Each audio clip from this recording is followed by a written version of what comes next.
Hey guys, welcome back. I hope you are having an amazing day. Let's get right into the stories. The first one is an entitled People Story. It was just another sunny Saturday morning when my whole world got turned upside down by a complete stranger. I had woken up early, as I often do on weekends, excited to get outside and work in the garden. Ever since I inherited my late uncle's 10-acre ranch, I've found that tending to the sprawling property helps me feel closer to him. The work is rewarding too, seeing the flowers bloom and the vegetables ripen in the vegetable patches. On this particular morning, I headed out in my dirt-stained jeans and floppy hat, ready to do some weeding and pruning in the front flower beds. As I clipped and tugged at the overgrown shrubs by the driveway, I hummed quietly to myself, feeling at peace. I didn't hear the approach of an unfamiliar car coming up the long, winding driveway until it was nearly upon me. I stood up, wary but curious, as a shiny BMW parked haphazardly near my own battered old truck. Who could this be? I wasn't expecting visitors. A severe-looking woman with short blonde hair emerged from the driver's side, slamming the door loudly behind her. She was dressed in an impeccable pantsuit and heels, clearly out of place on my rural property. As she strode towards me, I noticed she had a pinched, angry look on her face. My guard went up immediately. "Excuse me, can I help you?" I asked politely. The woman ignored my question and came right up to me, standing uncomfortably close. "Give me the gate keys immediately," she demanded in a shrill voice. "I am taking possession of this property, effective today." I took a step back, completely taken aback by her words. "I'm sorry, what? This is my property?" "Don't play games with me," the woman snapped. "I just closed on this property last week. Now hand over those gate keys before I call the police." I was so confused. This woman clearly had me mistaken for someone else. "Ma'am, I've owned this land for over a year now. I inherited it from my late uncle. I think you must be confused." The woman's face turned an angry red. "How dare you?" she sputtered. "I paid good money for this property. The deal closed on Monday. I have a contract signed by a Miss Angela White. Now give me those keys or you will be charged with trespassing." Suddenly, it dawned on me that this delusional woman must have been scammed by someone pretending to own my property. Angela White was my realtor, but I certainly hadn't sold the land to anyone. "Listen, whoever scammed you didn't actually own this property to sell," I said gently, trying to defuse the situation. "Why don't I call the police so we can get this sorted out?" "I'm calling the police!" the woman shrieked, pulling out her cell phone. "You're the scammer here," I sighed, knowing this wasn't going to be easy. As the woman angrily punched numbers into her phone, I tried appealing to her again. "Ma'am, I have all the paperwork inside proving my ownership. Why don't we sit down and look over the documents? I'd like to help you get to the bottom of this." She ignored me completely, turning away as she put the phone to her ear. I shook my head and pulled out my own cell, quickly dialing 911. I patiently explained the bizarre situation to the dispatcher, while the irate woman continued her shouting phone call nearby. It wasn't long before I heard sirens in the distance. 2 police cruisers made their way down the long driveway, stirring up plumes of dust. The woman ended her call and a smug look crossed her face. Clearly, she thought she had won and the police were here to escort me off her property. Boy, was she in for a surprise. 2 officers stepped out of their vehicles and approached us. One was an older gentleman with graying hair and a mustache. The other was a younger female officer with her hair pulled back into a neat bun. I greeted them calmly and introduced myself. "Here's the paperwork proving my ownership," I said, handing the documents over. "I inherited this property from my late uncle a little over a year ago." The older officer reviewed the paperwork while his partner talked to the indignant woman, whose name I overheard was Karen Smith. Karen grew increasingly agitated as the female officer questioned her. "This is outrageous!" Karen yelled. "That man is the squatter here. I have a signed contract and everything. This land is mine." The officers exchanged a look. "Ma'am, according to our records, Mr. Jones here is the legal owner," the woman officer said. "Do you have any paperwork you can show us?" Karen angrily rifled through her expensive handbag but came up empty. "Well, it's at home," she finally sputtered. "But I paid for this land fair and square. This man needs to be arrested immediately." At this point, Karen seemed moments away from completely losing it. The officers tried to calm her down while also asking me some questions about the property and potential scam artists. As we talked, a lot of puzzle pieces started falling into place. Angela White, my realtor, had mentioned getting some strange inquiries lately from an interested buyer named Missy Smith. She thought it was odd at the time, but didn't think much of it until now. Clearly, this Missy Smith was running some kind of property scam, falsely claiming to sell properties she didn't actually own. Once I shared this information with the officers, they placed a call to Angela, who confirmed the odd inquiries. They also ran a background check on Karen, which revealed she had recently come into a large inheritance but had a tendency to make rash, impulsive decisions with money. This likely made her an ideal target for scammers. Despite the evidence piling up against her, Karen continued loudly insisting the property was hers. At this point, the officers had no choice but to restrain her. "No, you can't do this," Karen screamed as they clasped handcuffs around her wrists. "This is my land! I'll sue you all!" As the officers led a hysterical Karen back to their cruiser, reading her rights to her, I almost felt bad. Clearly, she was the victim here too, taken advantage of by a con artist. But I was also relieved to have this bizarre and scary confrontation over. After profusely thanking the officers, I decided to press charges against Karen for trespassing and threats. She needed to face consequences for her actions. With any luck, it would also lead to more investigation into the fake property scam and save others from becoming victims too. In the end, this traumatic ordeal only strengthened my bond with the land I inherited. As I watched the police cars disappear down the driveway, Karen in the back of one them, I knew I would never sell this place. Too much love and family history was rooted here. I couldn't let conniving scammers or entitled strangers take that away from me. With a satisfied smile, I got back to work tending my garden. The garden on my property. The next one is a pro-revenge story. I used to work in the private security field, not as mall cops, but as highly trained, skilled, and armed security personnel. We were assigned to residential buildings and complexes that were extremely high-end, with parking garages filled with $200,000 cars. These places were like a magnet for Karens.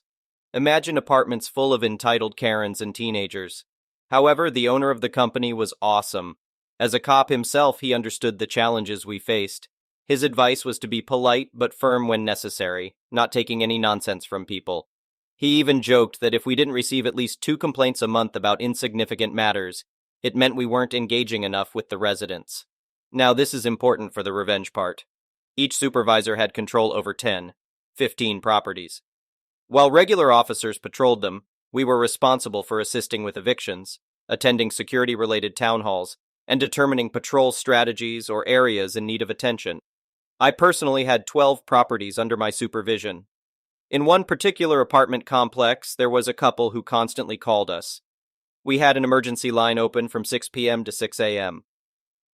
Whenever we arrived, they would complain about their upstairs neighbor, listing a series of issues that kept changing. They mentioned stomping, loud music, talking, cooking smells, and even their neighbor's dog urinating on their balcony, causing it to drip onto theirs. These were valid complaints, but we could never find any evidence to support them. When they noticed we were becoming skeptical, they changed their approach and resorted to racism. The couple above them were a sweet and wonderful middle-aged Asian couple. While the husband was an immigrant, the wife was born and raised in America. These racist individuals had only spoken to the husband, so they, like all racists, assumed both of them were immigrants. This despicable couple, who could be mistaken for wearing white sheets, started making comments like, "Those Asians, and since they're in America, why don't they cook American food?" They even went as far as saying, "I'm afraid to be in the parking garage when one of them is driving." Although these comments angered me, they alone weren't enough for an eviction. The best I could do was instruct my officers to include their exact words in the reports. I did bring up the comments with the property manager, but she informed me that if the residents didn't make any complaints about them, there wasn't much she could do. So, I tried to come up with a plan to get them evicted. Not only were they lying to get the Asian couple evicted, but they were also making false reports and wasting our officers' time by calling excessively, sometimes twice in one night and usually 8 times a week. A month later, an opportunity was handed to me. The Asian couple called me during the day and informed me that they would be going out of the country, to China for 2 weeks, and their apartment would be unoccupied. They wanted me to check their door each night to ensure it was locked and untouched, just in case the other couple started complaining. They asked me to keep their absence a secret from their neighbor and to inform only the property manager. On the night of our patrol meeting, where officers from different regions gathered, I shared my plan with everyone. I instructed them to respond to each call made by the troublesome couple, document the exact details of their complaints, including any racial terms used, no matter how insignificant, and mark the reports as urgent before sending them out. We had an online system for all business-related matters, such as email, schedules, and report submissions. And so, we began. During those 14 days, the couple complained a total of 18 times. We documented everything and I presented the evidence to the manager. After reviewing it, she agreed to evict them.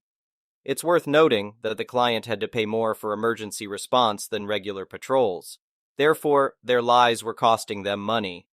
Since there was no homeowners association due to the apartments being rentals, the eviction process involved sitting down with myself, the property manager, and the tenants at a table. The charges for eviction were read aloud. If the eviction was security-related, I would list the violations based on facts from the reports, not opinions.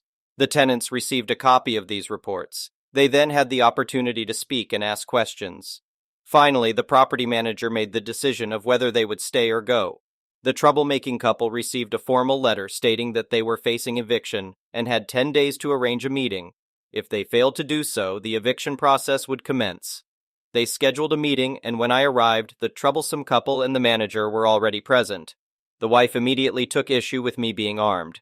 For such situations, our uniforms consisted of a dress shirt, slacks, tie, and one weapon with one magazine. I politely informed her that it was part of my uniform and not her decision to make. She tried to express her discomfort and requested rescheduling, but the manager intervened, stating that the meeting would happen then and there, or they would face eviction. Reluctantly, they agreed to proceed. For legal purposes, these sessions were recorded on video, preventing tenants from lying in eviction court or filing lawsuits. Before us were all 18 reports, and we went through each one.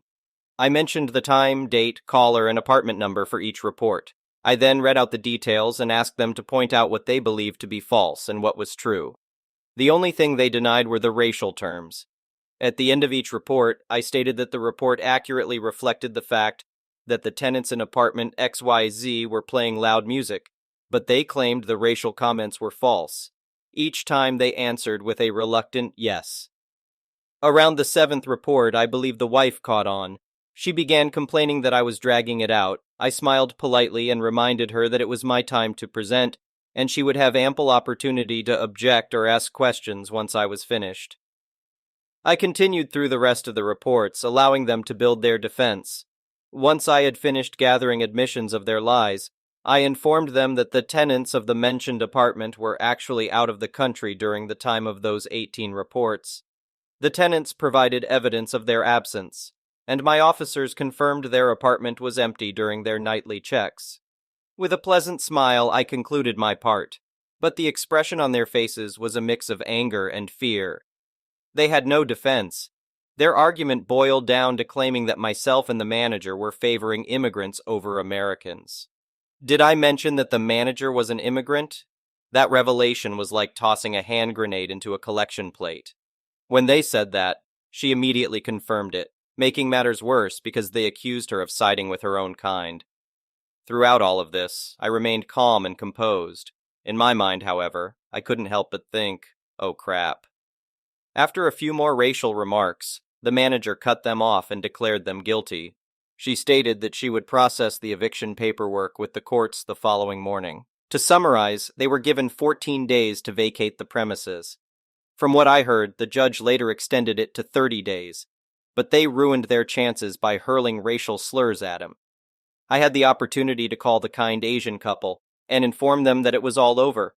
They no longer had to worry because we would no longer respond to calls about their apartment for the next 14 days until the eviction process was completed and the troublesome tenants were gone. I assured them that they were welcome to reach out if they needed help or had any issues. Security officers often have the desire to help, but we are bound by laws and property management rules that limit us. So it felt good to do something positive in this situation. The next one is a petty revenge story. Some information: I am disabled. I use a walking frame to prevent myself from falling over regularly. With it being Christmas time, I have my frame adorned with cute hanging ornaments, including a set of jingling bells that chime as I walk. In other words, I'm hard to miss as you can both see and hear me coming. Currently, my mom is in the hospital, so I visit her daily. Normally, it's not a big deal, not so much today. Our city hospital has a courtyard that you have to cross to reach the front doors. The said courtyard is paved with cobblestones. Cobblestones are the bane of my existence. They are uneven, lumpy, and always threatening to make me fall as my walker catches the edge of every single one. I swear. As I was shuffle-hopping my way across the courtyard this morning, trying very hard not to kiss the dirt, a woman, let's call her Karen, came barreling by on her oversized electric scooter. She was easily going at her top speed, whatever that was, ALOL, far too fast for an area filled with patients in wheelchairs, on crutches, and me. Karen was a woman on a mission, headed right for the doors while clocking a Mach 10. She flew so fast and so close to me that she almost knocked me flat. I stared at her in shock as she zipped by without so much as a howdy-do, let alone an apology. After I got steady on my feet, I contented myself with a huff and a glare at Karen's back, and resumed my shuffle hop towards the doors. Hey, the Canadian glare of disapproval is not to be trifled with. Revenge time. When I got inside, I saw Karen having a chat with security. She wanted to skip the C-19 check-in station. He was telling her no. At that moment, Karen saw me come in and tried to beeline it to check in before me. Well, I wasn't about to let her flatten me again, so I hauled ass ahead of Karen and cut her off. Insert indignant huff behind me. I then had the most wonderful 5 minutes of pure petty vengeance. Since Karen was in such a huge hurry to get places, I slowed down and took my time talking to security at the check-in desk. Hello, it's such a pretty day, isn't it? Oh, you need my vaccine passport? It's on my phone. 1 sec. Oops, sorry, scrolled too far. Here you go. My ID now? Let me get that for you. You want me to sanitize? Sure, very important, yes. Let me make extra sure I do a good job. Back of my hands, in between my fingers. Yes, I do need an inside mask. Thank you. Let me just take a moment to change masks before I go into the hospital. All those vulnerable patients can't be too careful. Thank you for your help. You have a great day.